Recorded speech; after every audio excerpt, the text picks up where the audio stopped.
For 30 years, my family has farmed the rolling land surrounding a lake in rural Montana. It's not a famous lake, no tourist brochures, no postcard fame, but it's a working one, supplying water to nearby properties and helping balance several waterways downstream.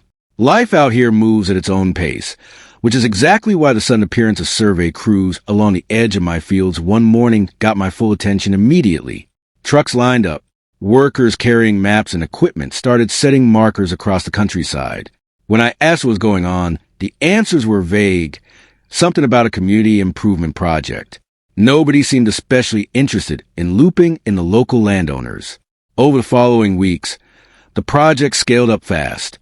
Pipeline sections arrived by the truckload. Trenches were dug from sunrise to sunset. The local HOA proudly announced what they were actually building. A major water pipeline meant to secure long-term, reliable water access for their growing residential community. Residents were thrilled. The newsletters were glowing. Confidence was everywhere.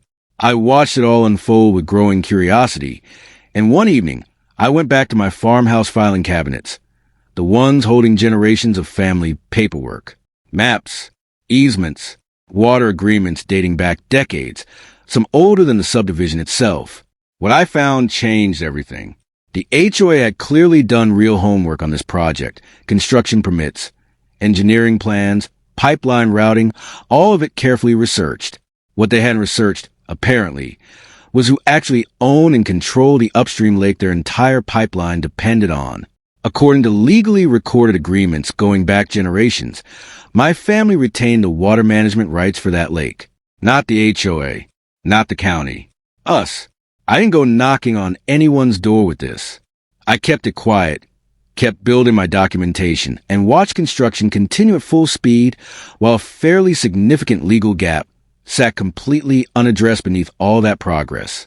The pipeline stretched across fields and roadways, eventually connecting directly to the lake's intake area. The closer it got to completion, the more obvious the oversight became. Before doing anything else, I brought in an experienced property attorney, and together we went through every document tied to the lake's history. The conclusion was clean and unambiguous. The pipeline construction itself wasn't a problem. The problem was that actually drawing water through it required permissions the HOA had never sought, let alone secured. Months of construction eventually built toward opening day, a full public ceremony, complete with speeches, banners, and invited guests. Community leaders gathered proudly beside the finished system. Residents turned out in numbers, expecting exactly the celebration they'd been promised for months. I showed up too, carrying a simple folder. At first, nobody noticed me. The HOA president delivered an enthusiastic speech about the project's success, thanking everyone who'd made it happen, drawing applause after every milestone she listed. Once the speeches wrapped up, I introduced myself to a few board members and asked for a brief conversation. They agreed. I handed them the documents and explained, plainly, that the lake feeding their brand new pipeline was governed by existing water control agreements that predated their subdivision by decades. Confusion came first. Then they actually started reading, and the confidence that had filled that ceremony moments earlier started visibly draining out of the room as the implications sank in. The paperwork was unambiguous. Water access required authorization from the rights holder. That authorization had never been requested, let alone granted. My attorney joined the conversation at that point and walked through the situation professionally. No accusations, no confrontation, just facts laid out clearly. The infrastructure was complete and functional. The legal process required to actually use it was not. Word moved through the crowd fast. Residents who'd come for a celebration started asking pointed, uncomfortable questions about what happened next. HOA officials were facing a problem. They clearly hadn't budgeted time or legal review for a multi-million-dollar pipeline that depended entirely on a resource they'd simply assumed was theirs to use.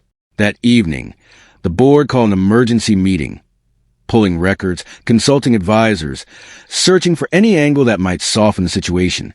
There wasn't one. The water rights had been clearly established long before the first pipeline section was ever delivered.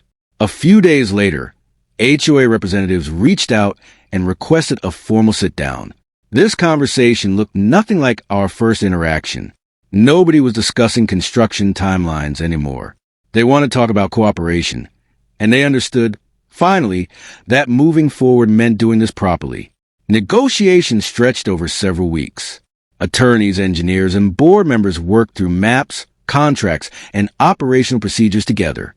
My goal was never to kill the project or extract maximum leverage from their mistake. It was to make sure my family's water management rights were respected going forward, in writing, with terms that actually held up. Gradually, real progress took shape. The HOA acknowledged the oversight directly, and we drafted new terms that protected my family's interests while giving the community the reliable water access they'd been promised from the start. For the first time since this whole thing began, both sides were actually working toward the same outcome. Once every requirement was satisfied and the final documents were signed, the authorization went through. Water began flowing exactly as intended, this time with every legal box properly checked. Residents finally got the reliable service they've been expecting all along. The HOA got its pipeline operational, and the entire situation left behind a clear lesson about how major infrastructure projects actually work. They require more than funding, permits, and construction crews. They require understanding every person, every property, and every legal agreement connected to the land you're building through, including the one sitting quietly in an old filing cabinet 30 years out of anyone's immediate attention. Standing beside the lake one evening, watching the sunset spread across the water, I thought about how close this whole project came to running headfirst into a problem nobody saw coming. The HOA had invested heavily in building something impressive. They just forgot, until it mattered most, that they needed permission to actually use it.